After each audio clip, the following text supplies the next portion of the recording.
உலகத்திலேயே மிகப்பெரிய கண்ட்ரின்னு சொல்லப்படக்கூடிய அமெரிக்கால இன்னைக்கு ஷட் டவுன் ஆயிருக்கு. அது என்னடா ஷட் டவுன் அப்படின்னு கேட்டிங்கன்னா, லைக் ஷட் டவுனுங்கிறது சாதாரணமா நம்ம எல்லாருமே வந்து ஃபோன எப்படி ஷட் டவுன் பண்றோம், லேப்டாப்ப எப்படி ஷட் டவுன் பண்றோம். அதே மாரி தான் ஒரு கவர்மெண்ட்ல அவங்களுக்கு தேவையான ஃபண்டிங்ஸ் வரலைன்னா, அவங்களுக்கு தேவையான சேலரீஸ் வரலைன்னா, அங்க இருக்கக்கூடிய ஊழியர்களா இருக்கட்டும், அங்க இருக்கக்கூடிய எக்ஸ்ட்ரா எம்ப்ளாயீஸ் இவங்க எல்லாருமே வந்து பேசிக்கா அவங்களோட கம்பெனிய வந்து இழுத்து மூடிட்டு போயிற வேண்டியதுதான். ஏன்னா, அவங்களுக்கான சம்பளம் வராதம்போது அவங்க எப்படி வேலை செய்வாங்க? அவங்க எப்படி வந்து அவங்களுக்கான தேவைகள வந்து பூர்த்தி செய்வாங்க? அப்படிங்கிறது தான் இந்த ஷட் டவுனுக்கான ஒரு விளக்கம். அதோட எஃபெக்ட் எங்க அப்படி வரும் அப்படிங்கிறது தான் இந்த ஷட் டவுன் அப்படிங்கிறது சொல்றாங்க. பேசிக்கா இந்த ஷட் டவுன் வந்து இப்ப மட்டும் தான் நடக்குதா அப்படின்னு பார்த்தோம்னா, இல்ல. இந்த ஷட் டவுன் அப்படிங்கிறது 40 டூ 30 இயர்ஸ்க்கு முன்னாடி இருந்தே நடந்துட்டு இருக்கு. ஸோ இது ஒண்ணும் யுஎஸ்ஏக்கு புதுசு இல்ல. இது வந்து கிட்டத்தட்ட 3 நாளும் நடந்திருக்கு, 30 நாளும் நடந்திருக்கு. அதிகபட்சமா சொல்றேன். இந்த மாரி நடக்கிறது வந்து யுஎஸ் கவர்மெண்ட்டுக்கு புதுசு இல்ல. அ அதுக்கான விளக்கம் என்ன? எதனால இப்படி யுஎஸ் கவர்மெண்ட் ஷட் டவுன் அப்படிங்கிறது சொல்றாங்க? அப்படி சில பேத்துக்கு வந்து புதுசா இருக்கலாம். அது என்னடா அமெரிக்காவே ஷட் டவுன் ஆகுதா? அப்படிங்கிற மாரி. என்னடா அது என்ன கம்பெனியா? இல்ல வந்து லேப்டாப்பா? எப்படி பேட்டரி போச்சுன்னா பரவாயில்ல. இது என்னடா கம்பெனியா? அது ஒரு பெரிய கண்ட்ரி, உலகத்திலே பவர்ஃபுல்லான கண்ட்ரின்னு சொல்லப்படக்கூடிய அமெரிக்கா எப்புட்றா ஷட் டவுன் ஆகும்? இப்பதான் ட்ரம்ப் டாரிஃப் போட்டுட்டு இருக்காரு, ட்ரேட் வார் பண்ணிட்டு இருக்காரு, அது இதுன்னு நம்ம பார்த்துட்டு இருக்கோம். எப்புட்றா இப்ப ஷட் டவுன் ஆகும் அப்படின்னு கேட்டோம்னா, அதுக்கான வீடியோ தான் இந்த வீடியோ. ஷட் டவுன் எதனால ஆகுது? இதோட ட்ரிகரிங் பாயிண்ட் என்ன அப்படின்னு பார்த்தோம்னா, ஒரு ஃபிஸ்கல் இயர் முடியும்போது அந்தந்த நாட்டுக்கு ஒரு வருஷத்துக்கான ஃபிஸ்கல் அவங்களோட பட்ஜெட் ரெடி பண்ணுவாங்கல்ல. நம்மளுக்கும் பார்லிமெண்ட்ல பிப்ரவரி மந்த் வந்து ரெடி பண்ணுவாங்க, ஞாபகம் இருக்கா? அதே மாரி தான் அமெரிக்கால அக்டோபர் 1 இன்னைக்கு ஸ்டார்ட் பண்ணியிருக்காங்க. அந்த ஃபிஸ்கல் இயர் முடியும்போது அடுத்த ஃபிஸ்கல் இயருக்கு பட்ஜெட் ரெடி பண்ணுறது, அந்த கவர்மெண்ட் எது எதில் ஸ்பெண்ட் பண்ணுறது, டிஃபென்ஸாக இருக்கட்டும், மெடிக்கலாக இருக்கட்டும், சோஷியல் செக்யூரிட்டிஸாக இருக்கட்டும், அண்ட் ஏர் டிராஃபிக் கண்ட்ரோலர்ஸ், இந்த மாதிரி ஏகப்பட்ட விஷயங்கள் இருக்குல்ல. சொசைட்டிக்கு என்ன டெவலப்மெண்ட் ப்ராஜெக்ட்ஸ் இருக்கட்டும், நியூட்ரிஷன் ப்ராஜெக்ட்ஸ் இருக்கட்டும், இந்த மாதிரி வெரைட்டி ஆஃப் ப்ராஜெக்ட்ஸ் இருக்குது. இது எல்லாத்தையுமே வந்து இந்த பில்லு மூலமாக தான் அவங்க ஃபண்டு பண்ணி எதுக்கு எவ்வளோ அப்படின்னு சொல்லி அலோகேட் பண்ணுவாங்க. இந்த அப்ராப்ரியேஷன் பில் அப்படின்னு சொல்லப்படக்கூடிய காங்கிரஸ் பாஸ் பண்ணுவாங்க இந்த பில்லை. ஸோ இது வந்து டோட்டலாக வந்து இந்த பில்லு 12 அப்ராப்ரியேஷன் பில்லை வந்து பாஸ் பண்ணுவாங்க. ஓகேவா? இந்த பில்லெல்லாம் பாஸ் பண்ணாதான் 12 செக்டார்ஸுக்கு போகும். பேசிக்காக அக்ரிகல்ச்சர் ஒரு செக்டார், டிஃபென்ஸ் ஒரு செக்டார், அதுக்கப்புறம் ஸ்பேஸ் ஒரு செக்டார், அதுக்கப்புறம் வந்து ரிசர்ச் ஒரு செக்டார். இந்த மாதிரி ஒவ்வொரு செக்டார், ஒவ்வொரு கவர்மெண்ட் ஏஜென்சிஸ் எல்லாத்துக்குமே வந்து இந்த ஃபண்டிங் போகும். அப்ராப்ரியேஷன் பில்லு வந்து போகும். அப்போ தான் வந்து அங்கே இருக்கக்கூடிய வேலைகள் எல்லாமே வந்து இயங்க ஆரம்பிக்கும். அவங்க ரிசர்ச் பண்ணுறதுனா அவங்க ரிசர்ச்சை ஸ்டார்ட் பண்ண முடியும். ஸ்பேஸ் ப்ராஜெக்ட்ஸ் எல்லாம் அப்படியே ரிசர்ச் ஸ்டார்ட் ஆகும். அண்ட் எப்படி சொல்கிறது, இந்த மாதிரி வேறு வேறு விஷயங்கள் அவங்கவுங்க வேலையை வந்து பண்ணுறக்கு இந்த பில்லு வந்து பாஸ் ஆகிறது ரொம்ப முக்கியமாக இருக்குது.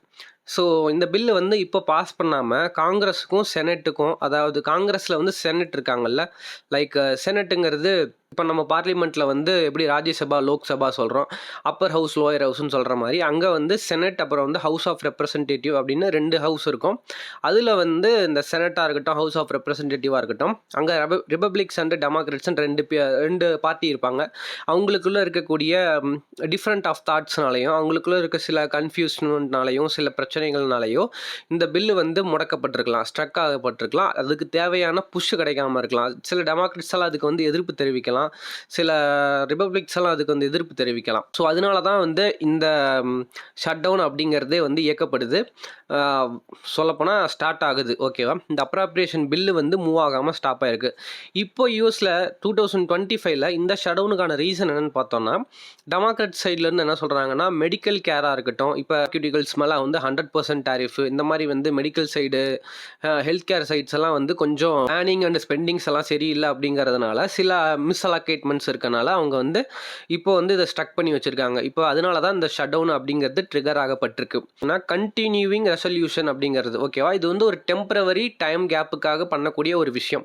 இந்த கண்டினியூவிங் ரெசல்யூஷன் என்னன்னா, பேசிக்காக போன வருஷத்தில் அலோகேட் ஆன பட்ஜெட்ஸில் கொஞ்சம் ஸ்பெண்டிங்லாம் மிச்சம் இருந்துச்சுன்னா அதை வச்ச இந்த வருஷம் கொஞ்ச நாள் ஓட்டுறது. ஏன்னா அடுத்த அப்ராப்ரியேஷன் பில்லு பாஸ் ஆகிற வரைக்கும் இந்த கண்டினியூவிங் ரெசல்யூஷனை வச்சு தான் அவங்க அது வரைக்கும் ஓட்ட முடியும். இந்த ஷட் டவுன் வராமல் தடுக்கிறதுக்கு அது ஓட்ட முடியும். ஏன்னா இந்த வாட்டி என்ன பண்ணியிருக்காங்க, இந்த கண்டினியூவிங் ரெசல்யூஷன் சிஆர்னு சொல்லப்படக்கூடியதவே வந்து ஸ்ட்ரக் பண்ணி வச்சுருக்காங்க.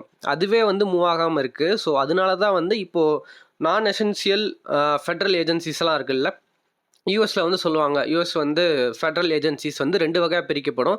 எசென்சியல் அண்ட் நான் எசென்சியல் அப்படிங்கிற மாதிரி பிரிக்கப்படும். நான் எசென்சியல் எது இருக்கும் அப்படின்னு பார்த்தீங்கன்னா, மியூசியம், அப்புறம் வந்து இந்த பாஸ்போர்ட்டு, விசா ப்ராசஸிங், அதுக்கப்புறம் சில விஷயங்கள்லாம் இருக்குல்ல. இந்த ரிசர்ச் பண்றது, அந்த மாரி விஷயங்கள் எல்லாமே வந்து பேசிக்கா எது கவர்மெண்ட் ஃபண்டிங்ஸ் கீழ வருமோ, இம்பார்ட்டன்ட்டான ஃபண்டிங்ஸ் கீழ வருமோ, அது எல்லாமே வந்து பேசிக்கா ஸ்ட்ரக் ஆகப்பட்டிருக்கு அப்படிங்கிறது தான் மீனிங். அந்த எசென்ஷியல், நான் எசென்ஷியல்ல வரக்கூடியது. ஓகேவா? இப்போ எசென்ஷியல் எடுத்துக்கிட்டிங்கன்னா என்னென்ன விஷயங்கள் வரும்? எசென்ஷியல்னாவே நம்ம எல்லாத்துக்குமே தெரியும்.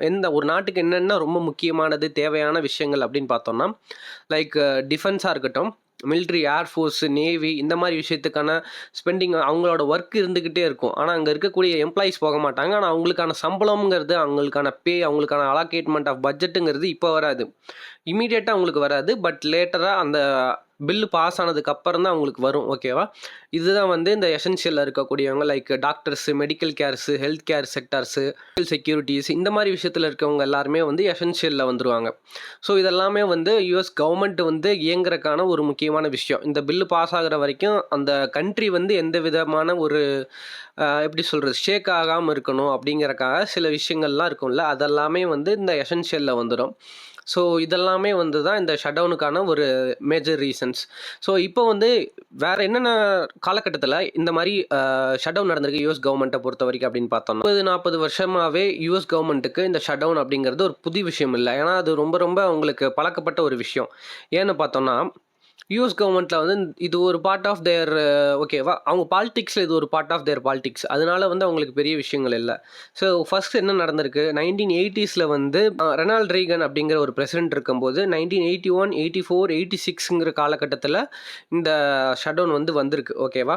அது வந்து மோஸ்ட்லி ஓவர் டொமஸ்டிக் ஸ்பெண்டிங்னால, அந்த இன்டர்னல் ஸ்பெண்டிங்னால வந்துரக்கூடிய ஷட் டவுன் இது. அண்ட் செகண்ட் ஒன் வந்து ஜார்ஜ் புஷ் இருக்கும்போது, பிரசிடென்ட்டா ஜார்ஜ் புஷ் இருக்கும்போது 1990ல அது ஒரு 3 நாள் நடந்திருக்கு. 95லேருந்து 1996 அப்ப பில் கிளின்டன் வந்து பிரசிடென்ட்டா இருக்கும்போது 2 ஷட் டவுன் நடந்திருக்கு. 5 டேஸ் நடந்திருக்கு. ரெக்கார்டு வந்து ரெக்கார்ட் 21 டேஸும் நடந்திருக்கு அப்படிங்கிற மாரி சொல்றாங்க. அதுக்கப்புறம் 2013ல வந்து நம்ம எல்லாத்துக்கும் தெரிஞ்ச பாரக் ஒபாமா வந்து பிரசிடென்ட்டா இருக்கும்போது 16 டே ஒரு ஷட் டவுன் நடந்திருக்கு. அப்புறம் நம்ம தலைவர் ட்ரம்ப் தான் வந்து 2018 அப்ப பிரசிடென்ட்டா இருக்கும்போது மிகப்பெரிய லாங்கஸ்ட் ஹிஸ்டரியிலே லாங்கஸ்டான ஒரு ஷட் டவுன் யுஎஸ் கவர்மெண்ட் அப்படின்னு பார்த்தீங்கன்னா 2018ல் நடந்திருக்கு. நம்ம ட்ரம்ப் வந்து 35 டேஸ் வந்து இந்த ஷட் டவுன் வந்து இவ்வளோ ஒரு கிட்டத்தட்ட வந்து மோர் தென் அ மந்த் இது வந்து லாஸ்ட் ஆயிருக்கு அப்படிங்கிறது சொல்லப்படுது. ஸோ இந்த யுஎஸ் கவர்மெண்ட்டை பொறுத்த வரைக்கும் ஃபஸ்ட்டே சொன்ன மாதிரி இந்த ஷட் டவுன் அப்படிங்கிறது அவங்களுக்கு part of their politics. So அதனால வந்து அவங்களுக்கு சில விஷயங்கள் எல்லாம் வந்து பாதிக்கப்படலாம். ரிசர்ச்சுக்கான ஃபண்டிங்ஸாக இருக்கட்டும், இந்த விசா ப்ராசஸிங் இதெல்லாம் கொஞ்சம் டிலே ஆகும். சரிங்களா? விசா ப்ராசஸிங், பாஸ்போர்ட் இந்த மாதிரி விஷயங்கள், அப்புறம் நேஷனல் மியூசியமில் இருக்கிறது, இந்த மாதிரி அவங்க ஒர்க்கர்ஸ் அவங்க எல்லாருமே வந்து பேசிக்காக நான் பெய்ட் லீவில் இருப்பாங்க. அன்பெய்ட் லீவில் வந்து இருப்பாங்க. அவங்க வேலைக்கு வரமாட்டாங்க, காசும் கிடைக்காது, அவங்களுக்கு வேலையும் வர தேவையில்லை. அது வரைக்கும் தேர் அன்எம்ப்ளாய்டுன்னு வச்சுக்கோங்களேன். டெம்பரவரி அன்எம்ப்ளாய்மெண்ட் அப்படிங்கிறது தான் அவங்களுக்கு இந்த பீரியடில் அவங்க இருப்பாங்க. ஓகேவா? ஸோ இதை பற்றி நீங்கள் என்ன நினைக்கிறீங்க? இந்த யுஎஸ் கவர்மெண்ட் வந்து வேர்ல்ட்ஸ்லேயே லார்ஜஸ்ட் ஜிடிபி இருக்கக்கூடிய country, most powerful country in terms of டிஃபென்ஸாக இருக்கட்டும். அவங்க கூட இப்போது நாங்கள் டிபார்ட்மெண்ட் ஆஃப் வார்னு மாற்றலான் இருக்கோம் அப்படிங்கிற மாதிரி சொல்லிட்டு இருந்தாங்க. அண்ட் இப்போ ட்ரம்ப்போட டேரிஃபுக்கும் இந்த ஏகப்பட்ட பிரச்சனை, ட்ரேடு வார், இந்த மாதிரி 1000 பிரச்சனைக்கு நடுவில் இப்போ இந்த யூஎஸ் ஷட் டவுன் ஆயிருக்குது அப்படிங்கிறது யூஎஸை மட்டும் பாதிக்காது. பேசிக்காக சொல்லப்போனால் யூஎஸில் ஏதாச்சும் ஒரு பிரச்சனை நடந்தால் அது கடைசியில் இருக்கக்கூடிய சின்ன கிராமம் வரைக்கும் பாதிக்கும். ஸோ இதை பற்றி நீங்கள் என்ன நினைக்கிறீங்க அப்படிங்கிறத கீழே கமெண்ட் பண்ணுங்கள், இந்த ஷட் டவுனை பற்றி அப்படிங்கிறத. நெக்ஸ்ட் வீடியோ ஏதாச்சும் நான் பேசணும் அப்படின்னு நினச்சிங்கன்னா அதை கீழே வந்து கமெண்ட் பண்ணுங்கள், என்ன பேசலாம் அப்படிங்கிறத. ஸோ மறக்காமல் லைக் பண்ணுங்கள், ஷேர் பண்ணுங்கள், சப்ஸ்கிரைப் பண்ணுங்கள். And bye guys. ありがとうございました